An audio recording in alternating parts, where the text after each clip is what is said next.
Hello hi. അപ്പോൾ എല്ലാവരും happy ആയിട്ട് സേഫ് ആയിട്ട് സെറ്റ് ആയിട്ടിരിക്കുന്നു വിശ്വസിക്കുന്നു. നമ്മളെല്ലാവരെയും ഞെട്ടിച്ച ഒരു കാര്യമാണ് റീസെന്റ് നടന്നിട്ടുള്ള ഒരു ആത്മഹത്യ. അതായത് ഒരു അച്ഛൻ രണ്ട് മക്കളെ കൊന്നിട്ട് ആ ഒരു ആള് ആത്മഹത്യ ചെയ്തു എന്നുള്ള ഒരു വാർത്ത എല്ലാവരും കേട്ടിട്ടുണ്ടാവും. പിന്നെ ഞാൻ ആദ്യം പറഞ്ഞത് കേട്ടിട്ട് എല്ലാവരും ഞെട്ടി. ഇതിപ്പം നമ്മൾ ഏതോ സിനിമയിൽ പറയുന്നത് പിന്നെയും ഞെട്ടാൻ എനിക്ക് വട്ടൊന്നുമില്ല എന്നുള്ള അവസ്ഥയായി കഴിഞ്ഞിരിക്കുകയാണ്. ഭയങ്കര വിയേർഡായിട്ടുള്ള കുറേ ന്യൂസസ് ആണ് നമ്മൾ രാവിലെ എണീക്കുമ്പോഴത്തേക്കും കേൾക്കാൻ വേണ്ടി പറ്റുന്നത്. ഭയങ്കര സങ്കടമുള്ള കാര്യമാണ് അല്ലേ? കേരളത്തിലെ ആൾക്കാർ, കേരളത്തിലല്ല പൊതുവെ മനുഷ്യന്മാര് വല്ലാണ്ട് അധപ്പതിച്ചു പോയി. ഒരു രീതിയിലും ഒന്നിനോടും ഒരു കമ്മിറ്റ്മെന്റ് ഇല്ലാതെ മനുഷ്യന്മാർ മാറിപ്പോയി എന്നുള്ളതിന്റെ വലിയ ഉദാഹരണങ്ങളാണ് ഇപ്പം നടന്നുകൊണ്ടിരിക്കുന്ന കാര്യങ്ങളും ഇപ്പം നടന്നുകൊണ്ടിരിക്കുന്ന ക്രൈമും കാര്യങ്ങളും ഒക്കെ കാണുമ്പോൾ നമുക്കത് മനസ്സിലാവും. അപ്പോൾ ഈ ഒരു കേസിൽ ഈ പറഞ്ഞ ആത്മഹത്യ ചെയ്ത ആളും രണ്ട് മക്കളെ കൊന്നിട്ട് ആത്മഹത്യ ചെയ്ത ആളും ആളുടെ വൈഫും തമ്മിൽ 9th സ്റ്റാൻഡേർഡ് തൊട്ടിട്ട് ഇഷ്ടത്തിലായിരുന്നു. അവരുടെ വൈഫ് പഠനത്തിലും കാര്യത്തിലും ഒക്കെ വളരെ ആക്റ്റീവ് ആയതുകൊണ്ട് തന്നെ she is A doctor now. And ഈ ആൾക്ക് പഠനത്തിൽ കുറച്ച് വീക്ക് ആയതുകൊണ്ട് തന്നെ ഓട്ടോ ഓടിക്കുകയായിരുന്നു.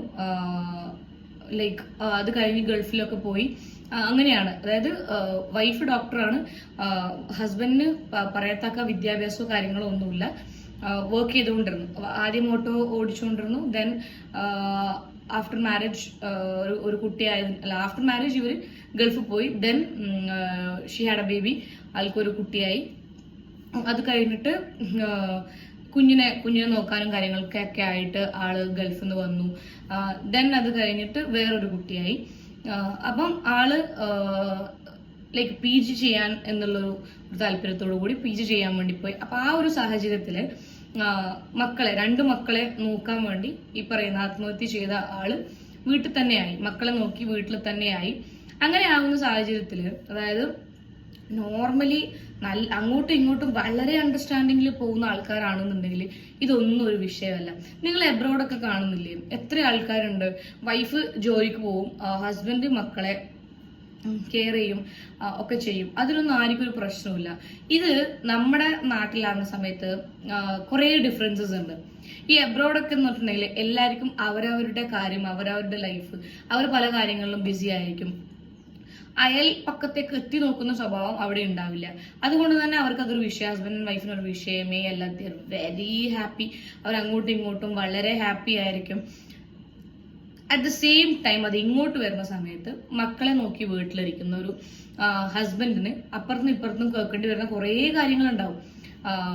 നമുക്ക് ഊഹിക്കാവുന്നതേ ഉള്ളൂ. നമ്മുടെ വീട്ടിലാണെങ്കിലും നമ്മുടെ വീട്ടിനടുത്താണെന്നുണ്ടെങ്കിൽ നമ്മളും പറയില്ലേ അല്ലേ? പറയും. അതാണ് പ്രശ്നം. അപ്പം ഈ ഒരാള് ഇപ്പം ഭാര്യ പഠിക്കാൻ പോകുന്ന സമയത്ത്, അല്ലെങ്കിൽ ഭാര്യ വർക്ക് ചെയ്യുന്ന സമയത്ത് ഭാര്യയുടെ ചിലവിൽ ജീവിക്കുന്നു, അല്ലെങ്കിൽ ഭാര്യയുടെ ലൈക്ക് അങ്ങനെ എന്തൊക്കെയോ കാര്യങ്ങൾ കേൾക്കേണ്ടി വരും. അപ്പുറത്തും ഇപ്പുറത്തും നാട്ടിൽ നിന്നും കുടുംബത്തിൽ നിന്നും ഒക്കെ ആയിട്ട്. അങ്ങനെ കേട്ടാവാം ഇവരുടെ ഇടയിൽ ഒരു ഈഗോ ഇഷ്യൂ വന്നിട്ടാവാം, നമുക്കറിയില്ല. നമ്മൾ പ്രഡിക്റ്റ് ചെയ്യണം ആവാം എന്നുള്ളത്. അപ്പോൾ സ്വാഭാവികമാണ്, മനുഷ്യന്മാരാണ്. നമുക്ക് നമ്മുടെ കുറേ പേരിങ്ങനെ കണ്ടിന്യൂസ്ലി പറയുന്ന സമയത്ത് ഉള്ളിൻ്റെ ഉള്ളിൽ ആ ഒരു സാധനം ഉടലെടുക്കും. അങ്ങനെയായിരിക്കുമോ? അങ്ങനെ വരുന്ന സമയത്ത്, അല്ലെങ്കിൽ ആൾക്കാർ ഇങ്ങനെ കളിയാക്കി പറയുന്ന സമയത്ത് it will hurt. Definitely it will hurt. അങ്ങനെ വരുന്നത് ഇവരൊരു ഈഗോ ക്ലാഷ് ഉണ്ടായിട്ടുണ്ടാവാം. ഭാര്യയുടെ ചെലവിൽ ഞാൻ ജീവിക്കുന്നു എന്നൊക്കെയുള്ളത് തോട്ട് കാര്യങ്ങൾ വന്നിട്ടുണ്ടാവും. അവരുടെ പ്രശ്നങ്ങളും കാര്യങ്ങളും ഉണ്ടാവും. ഓർക്കണം, അവിടെ 2 മക്കളുണ്ട്. ഇവരുടെ 2 മക്കള് അവിടെയുണ്ട്. അത് കഴിഞ്ഞ് ഈ ഒരാള് ഒരു കടുത്ത മദ്യപാനി, നോർമലി ഉള്ള ഒരു മദ്യപാനി എന്നല്ല, ഒരു മദ്യം കഴിക്കുന്ന ആള് എന്നല്ല, കടുത്തൊരു മദ്യപാനിയായി മാറുകയും, നമ്മള് കുറെ ആൾക്കാർക്ക് ഒരു ധാരണയുണ്ട് നമ്മുടെ സങ്കടങ്ങൾ, നമ്മുടെ പ്രശ്നങ്ങളൊക്കെ മറക്കാൻ വേണ്ടി നമുക്ക് മദ്യം കഴിച്ചാൽ മതി, അല്ലെങ്കിൽ ലഹരി ഉപയോഗിച്ചാൽ മതി എന്നൊക്കെ ഉള്ളത്. ഇത് കണ്ടിന്യൂസ്ലി ഉപയോഗിക്കേണ്ടി വരും. അപ്പോൾ അതായത് ഇതിന്റെ ഒരു നമ്മുടെ ബോഡിയിൽ അത് റിയാക്ട് ചെയ്തത് കഴിയുമ്പോൾ വീണ്ടും അങ്ങനെയാണ് അത് അഡിക്റ്റ് ആവുന്നത്. ഓക്കെ, അങ്ങനെ ഒന്നുമല്ല കേട്ടാ. നമ്മളെ പ്രശ്നങ്ങൾക്ക് ഒരു പരിഹാരമൊന്നുമല്ല ഈ ലഹരി എന്ന് പറയുന്ന ഒരിക്കലുമല്ല. ഓക്കെ, അപ്പം അങ്ങനെ ലഹരിക്ക് അല്ലെങ്കിൽ മദ്യത്തിന് അടിമയാവുകയും കടുത്തൊരു മദ്യപാനിയാവുകയും ചെയ്തു എന്നുള്ളതാണ്.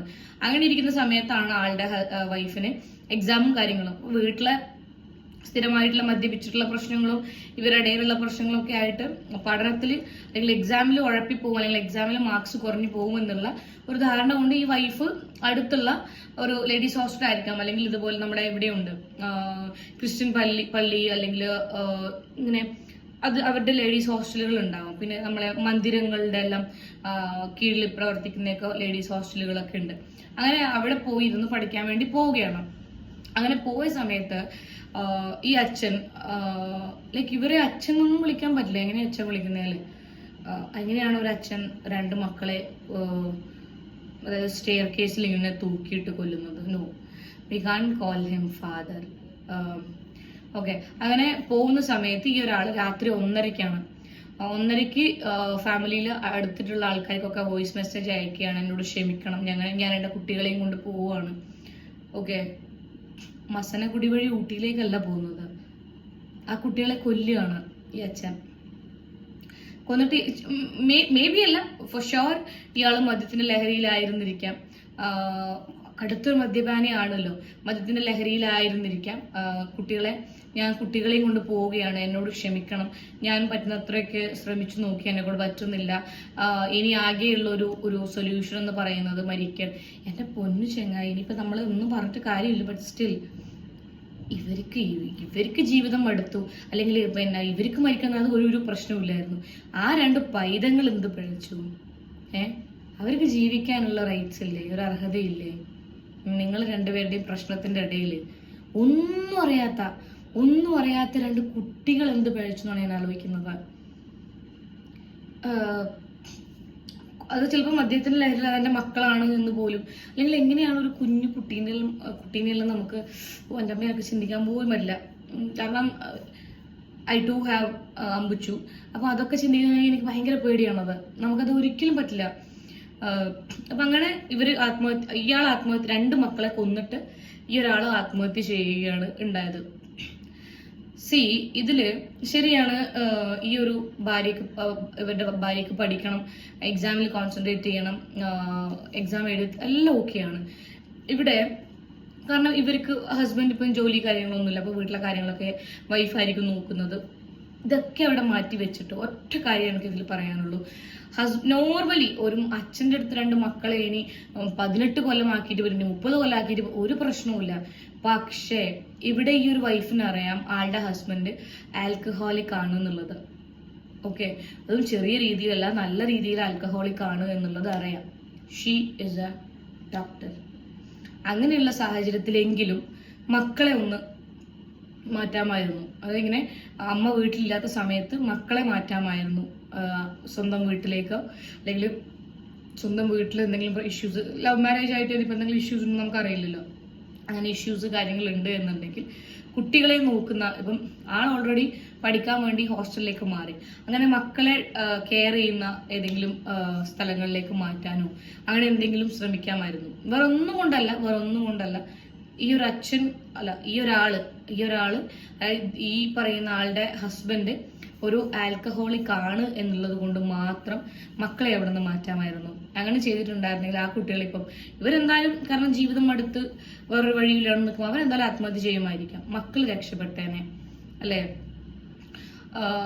അപ്പം അതിൻ്റെ അകത്ത് ഇപ്പം എന്താ പറയില്ല, കുട്ടി എനക്കത് ചിന്തിക്കാൻ കൂടി പറ്റാത്തൊരു കാര്യമാണ്.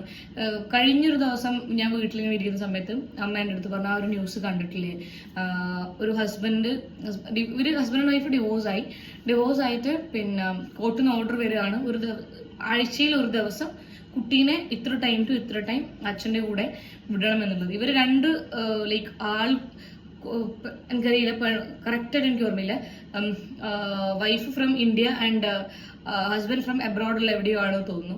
അപ്പൊ അങ്ങനെ ഒരു സാഹചര്യം വന്ന സമയത്ത് ഈ സ്ത്രീ ഈ കുഞ്ഞ് 4 വയസ്സുള്ള കുഞ്ഞ്, അതായത് ഇപ്പൊ അമ്പുച്ചുവിന് മാർച്ചിലേക്ക് 4 വയസ്സാകും, 4 വയസ്സുള്ള ഒരു കുഞ്ഞിനെ വെക്കേഷൻസിന് പോവുകയാണ്.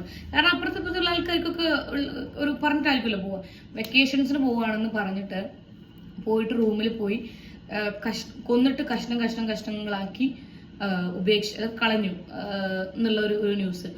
അതെനിക്ക് ചിന്തിക്കാൻ ലൈക്ക് എനിക്കത് കാണുമ്പോൾ തന്നെ അമ്പുവിന്റെ ഫേസാണ്. എങ്ങനെയാണ് ഒരു വളരെ കുട്ടികളെന്ന് പറഞ്ഞാൽ വളരെ നിഷ്കളങ്കരായിട്ടുള്ള ആൾക്കാരാണ്.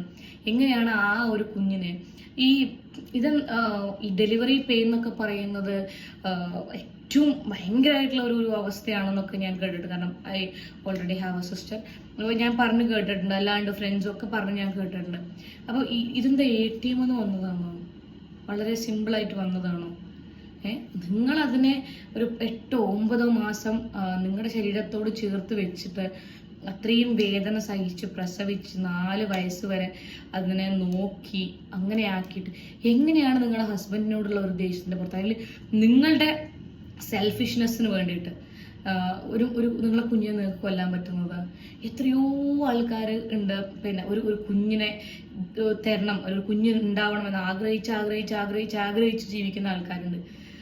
അങ്ങനെയുള്ള അവരൊക്കെ ഈ ന്യൂസ് കാണുമ്പോൾ ആലോചിച്ച് നോക്കിയല്ലേ, 3 മാസിച്ചിട്ട് എനിക്കൊരു കുട്ടിയുള്ളവരോ ആ കുട്ടികളെ എങ്ങനെ കൊല്ലുകയാണ്? എല്ലാവരും ഞാൻ പറയട്ടെ, ഓൾമോസ്റ്റ് ഇപ്പോഴത്തെ എല്ലാവരും ഭയങ്കര സെൽഫിഷാണ്. അങ്ങോട്ടും ഇങ്ങോട്ടും യാതൊരു രീതിയിലുള്ള കമ്മിറ്റ്മെന്റോ കാര്യങ്ങളോ സഹജീവികളെ കുറിച്ച് ചിന്തിക്കാനുള്ള ഒരു ശേഷിയോ ഇല്ലാത്ത ആൾക്കാരാണ്. അതുകൊണ്ടാണ് നമുക്ക് ഡെയിലി രാവിലെ എണീക്കുന്ന സമയത്ത് ഇതുപോലുള്ള ഭയങ്കര വിയേർഡായിട്ടുള്ള ന്യൂസ് കാര്യങ്ങൾ കേൾക്കാൻ വേണ്ടി പറ്റുന്നുള്ളത്. ഞാൻ പറയട്ടെ, നിങ്ങൾ ഒന്ന് സെറ്റിൽഡ് ആയി, ഓക്കെ. എത്രയോ ആൾക്കാരുണ്ട് പിന്നെ വർക്ക് ചെയ്യുന്നതിൻ്റെ ഇടയിൽ ഒരു ലൈക്ക് ജോലി കാര്യങ്ങളൊക്കെ കിട്ടി കുറച്ച് വർക്ക് ചെയ്ത് കഴിഞ്ഞിട്ട് ഒരു 2 ഇയർ അല്ലെങ്കിൽ 3 ഇയർ ഗ്യാപ്പ് എടുത്തിട്ട് അല്ലെങ്കിൽ അങ്ങനെ ഒരു ലീവ് കാര്യങ്ങൾ എടുത്തിട്ട് പിന്നെ കുട്ടികളെ നോക്കുന്ന എത്രയോ ആൾക്കാരുണ്ട്. അത് കഴിഞ്ഞ് കുട്ടി ഒരു pre-KG ഒക്കെ പോകാനാവുന്ന സമയത്ത് വർക്ക് ചെയ്യുന്ന ആൾക്കാരുണ്ട്. ഹസ്ബൻഡ് ആണെന്നുണ്ടെങ്കിൽ വൈഫാണെന്നുണ്ടെങ്കിൽ വർക്ക് ചെയ്യുന്ന എത്രയോ ആൾക്കാരുണ്ട്. അങ്ങനെ ചെയ്യാലോ. നിങ്ങളൊന്ന് സെറ്റിൽഡ് ആയി, ഓക്കെ, PG ഒക്കെ കഴിഞ്ഞ് സെറ്റിൽഡ് ആയി ഒക്കെ കഴിഞ്ഞിട്ട് ചെയ്യാം. അതാണ് പറഞ്ഞത്. നിങ്ങൾ ദയവേത് ഫാമിലി പ്ലാനിങ് ചെയ്യുന്ന സമയത്ത് ഒന്ന് ഫ്യൂച്ചറിലും കൂടി ചിന്തിച്ചിട്ട് ചെയ്യാം. നിങ്ങൾക്ക് വർക്ക് ചെയ്യണം അല്ലെങ്കിൽ ഒന്ന് സെറ്റിൽഡ് ആയിട്ട് ഞാൻ സ്റ്റേബിൾ ആയി അതായത് ഹസ്ബൻഡ് ഞങ്ങൾ സ്റ്റേബിൾ ആയി കഴിഞ്ഞതിന് ശേഷം മാത്രം മതി ഫാമിലി അല്ലെങ്കിൽ ആ കുട്ടികൾക്ക് വേണ്ടിയിട്ടുള്ള ടൈമും കാര്യങ്ങളും മാറ്റി വെക്കാൻ വേണ്ടി നിങ്ങൾക്ക് പറ്റുമെന്നുണ്ടെങ്കിൽ മാത്രം നിങ്ങൾ ഫാമിലി പ്ലാനിങ് നടത്തുക എന്നുള്ളതാണ്. പിന്നെ അങ്ങോട്ടും ഇങ്ങോട്ടും പാർട്ട്നേഴ്സ് തമ്മിൽ വേണ്ടത് നല്ലൊരു അണ്ടർസ്റ്റാൻഡിങ് ആണ്. അണ്ടർസ്റ്റാൻഡിങ് ഇല്ലാന്നുണ്ടെന്നുണ്ടെങ്കിൽ ഒരിക്കലും ഒരു റിലേഷൻഷിപ്പ് എത്തില്ല. ഞാൻ മുന്നേയും പറഞ്ഞിട്ടുണ്ട്, അഡ്ജസ്റ്റ് ചെയ്യുമായിരിക്കും, പക്ഷെ അതിനും ഒരു പരിധി, എല്ലാത്തിനും ഒരു പരിധി ഉള്ളതുപോലെ അതിനും ഒരു പരിധിയുണ്ട്. It's A request. ദയവ് ചെയ്തിട്ട് നിങ്ങളുടെ പേഴ്സണൽ നിങ്ങളുടെ ഹസ്ബൻഡ് ആൻഡ് വൈഫിന്റെ ഇടയിലുള്ള പ്രശ്നങ്ങൾക്ക് വേണ്ടിയിട്ട് ഈ പൈതങ്ങളെ ഒന്നും ഇങ്ങനെ ചെയ്യാണ്ടിരിക്കുക. ഇത് കൊടും ക്രൂരതയാണ്. ഇവരൊരിക്കലും അച്ഛന്ന് വിളിക്കാൻ പറ്റില്ല. ഇയാൾ ചെയ്തിട്ടുള്ളത് കൊടും ക്രൂരതയാണ്. ഇതിലിപ്പോൾ നമുക്കൊന്നും ചെയ്യാൻ പറ്റില്ല. ആ 2 പൈതങ്ങൾ പോയി. അല്ലാണ്ട് ഇപ്പം നമുക്ക് ഇതിലൊന്നും ലൈക്ക് എന്താ പറയുക, ഇതിലിപ്പം നമ്മൾ നീതി കിട്ടണം. ആർക്ക് നീതി കിട്ടണം എന്നാ പറയാ? ആരാണോ മക്കളെ കൊന്ന അവരും ആത്മഹത്യ ചെയ്ത് പോയി. അത് കഴിഞ്ഞ് പറയുന്നുണ്ട് എൻ്റെ മക്കളെ എൻ്റെ അടുത്ത് തന്നെ അടക്കം ചെയ്യണം, അവരെ എൻ്റെ അടുത്തുനിന്ന് കൊണ്ടുപോയി. ഉറപ്പല്ലേ? അങ്ങനെയൊക്കെ പറയണമെന്നുണ്ടെന്നുണ്ടെങ്കിൽ ഉറപ്പായിട്ടും ആളൊരു മദ്യലഹരിയിലായിരുന്നിരിക്കാം.